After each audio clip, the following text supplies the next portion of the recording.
Hello YouTube. What we're going to be doing today is we're going to be managing our dot files with Git, and I'm going to show you what I think is the simplest way to do it. It's not necessarily the best way. However, I think this will work for 90% of people. And there are other ways of doing this. There's things that manage your dot files for you and stuff like that. And I think it's overcomplicated.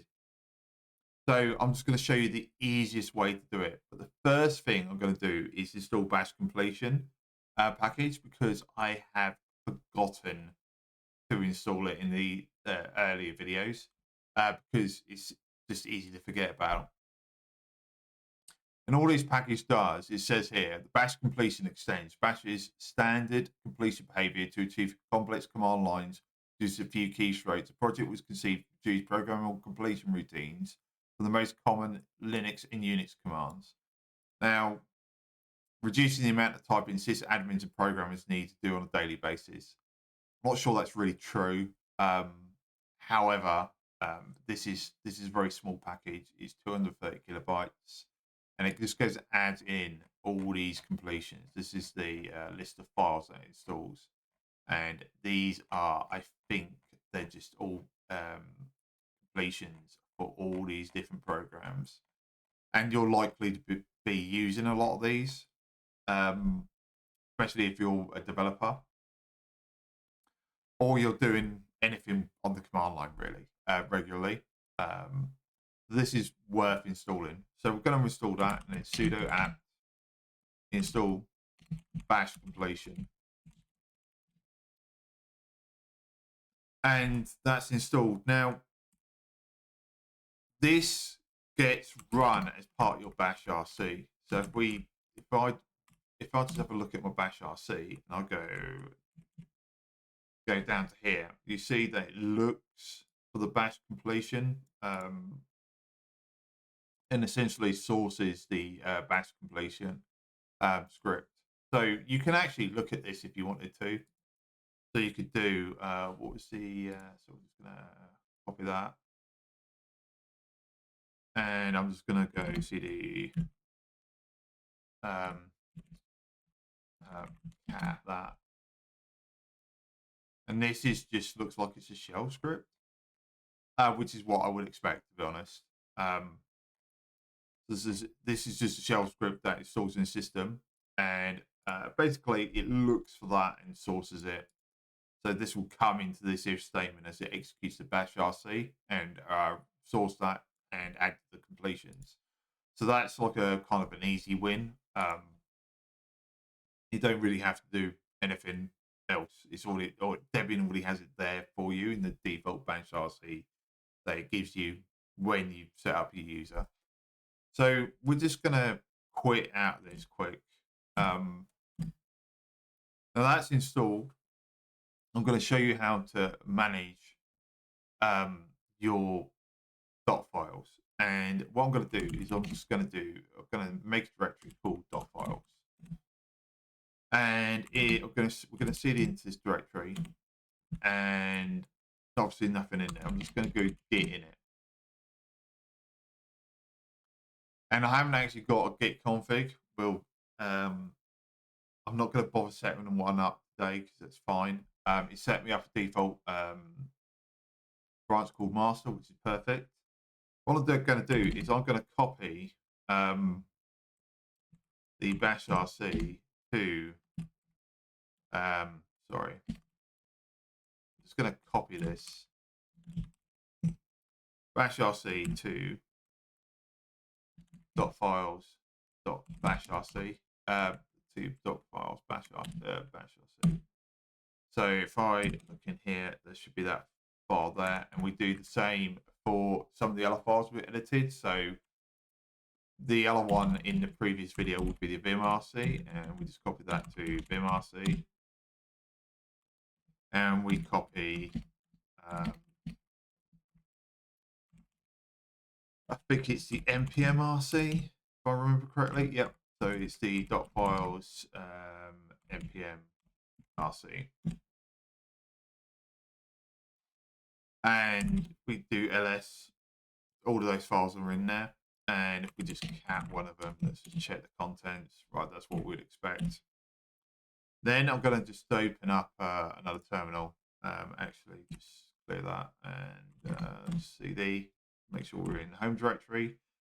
And then what we're going to do, I'm just going to just do a copy of the existing bashrc, just in case, to bashrc underscore back.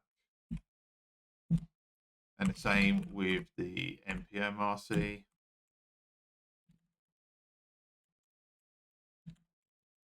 rc to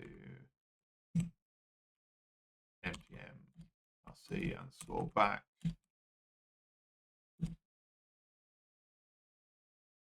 And the vimrc. So just in case I get it wrong, I'm not. I've got a backup of it. At least in the local directory, it's not like a proper backup, but so just make a copy. So if we do ls-manage al, we see vimrc back, npmrc back, and bashrc back. These won't be executed and they'll be ignored. So they'll just, we can delete those later if we want to. And just clear that. So that's, we've now got like a Git repo and we've got some files in there. So I know those files are correct. So I'm just going to do, git status. And we can see we've got the 3 files to add to Git. So I'm just going to do git add dot, and that should be, I need to put set up git alias. I've added those files to be staged. So I'm going to make a commit. And what I'm going to do is it's all set up of Dotfiles repository. Actually, we do a proper git commit. And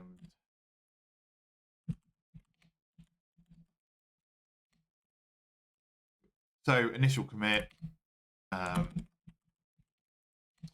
added a bashrc, npm rc, and vimrc files to the repo. And we're just going to write the commit message, and if we do git status, there's no more changes. So what we've got now is we've got a Git repo, but these files they're just copies of what we've already got. So I'm going to set up a nuller file. I'm just going to call this, I usually just call this setup symlinks. Sim, can't spell. And then we're going to do vim setup symlinks. And what we're going to do, I need to go into insert mode. It's ln. We're just going to make a link. So this is a symbolic link. And we're just going to do .files bashrc to bashrc, and then ln. So .files .files vimrc, helps if I can spell properly, to .vimrc and ln minus sf .files, and then it's npm rc to npm rc. I'm not going to bother putting a shebang at the top. Probably should do. So it's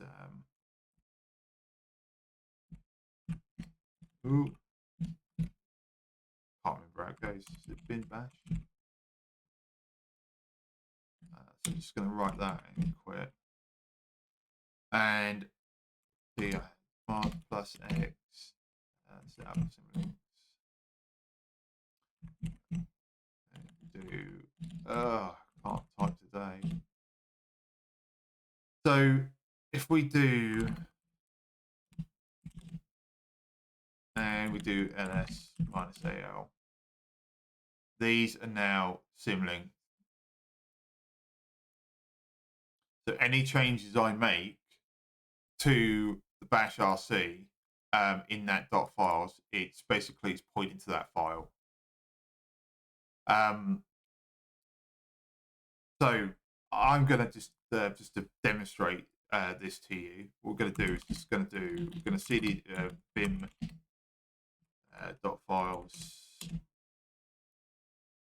We're going to add a few things to a bashrc that I've kind of forgotten about. So if we go to, I just need to find my example bashrc that I've got on my host machine, because I always forget these. So we're going to set a few shopped options. So I'm actually going to put these at the bottom so I know where my changes are. We'll just add a new line in there.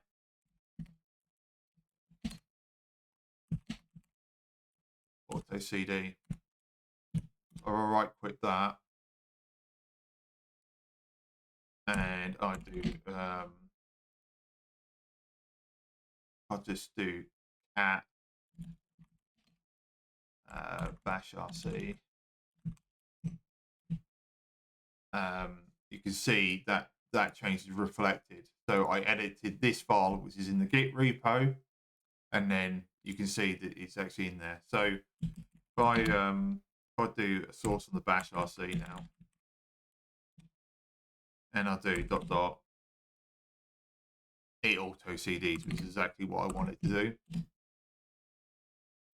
So what we've done is we've symlinked the files in our .files repo to the actual to where it lives in your home directory. So now any changes we put in here are now picked up by Git. And then let's just right quit out of here. I'm just using this as an example. And we go .files and ls. We do git status again. What we can do is, well, we've added the autocd and set up symlinks. So I can add a new commit in here. So I can do git add, set up symlinks, and do git commit, added basic script, symlink, repository.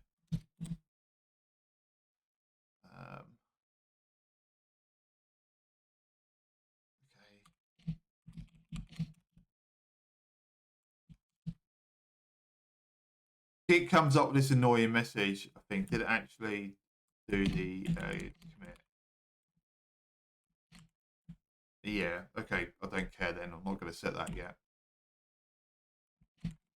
We could do git status.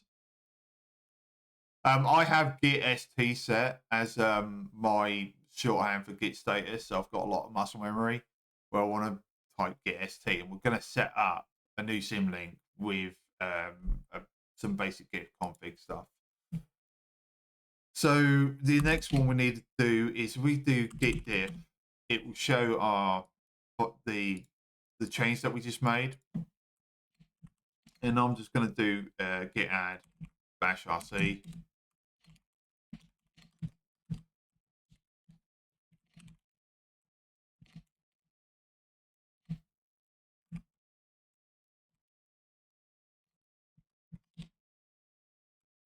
We do git log. That's in there now. So we've got. So what we have now is we basically got a history of every time we can basically create a history of exactly what we did to these files, and then they are that is automatically reflected. Now, if I was to, and then I could push these up to a like GitHub, GitLab, or you could be self-hosting a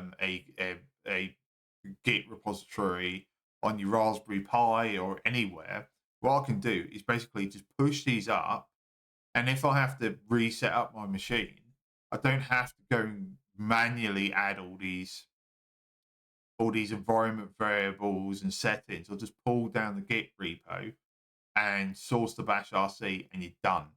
You never have to redo any of this work, unless you want to. You might want to muck around with it or see how minimal you can get, whatever. So that's what this achieves essentially.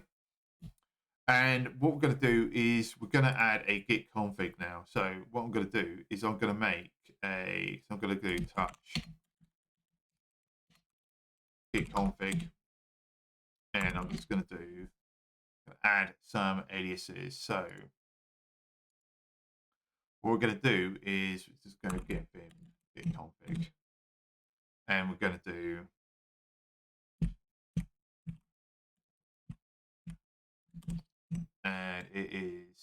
we're going to do st equals status, and we're going to do also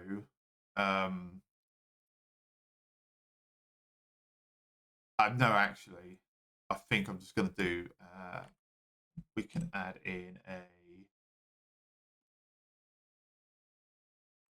these are like some standard ones that people set. So standard aliases are git checkout, ci equals commit, and a br branch. I almost never use git branch. So we've got a git config. Now, that is in the repo. So we need to add it to our symlinks script. So if we do vim setup symlinks, and we add a new line, and it's ln -sf, and then it's Dotfiles, and you can now see why I spent all that time setting up uComplete.me, because it just does it for me. And that would be git config. And then I'll just run the setup, the symlinks script again. Ooh. And now if I do git st, it actually works, because I've now got those aliases are now part of my actual git config. So if we do we cd to the home directory, and we do we need to do list all. We look, our git config is symlink, and again we can add this. So I'm just going to do git commit added. Actually, we'll do that's fine. Git config added git config to the repo. That's it.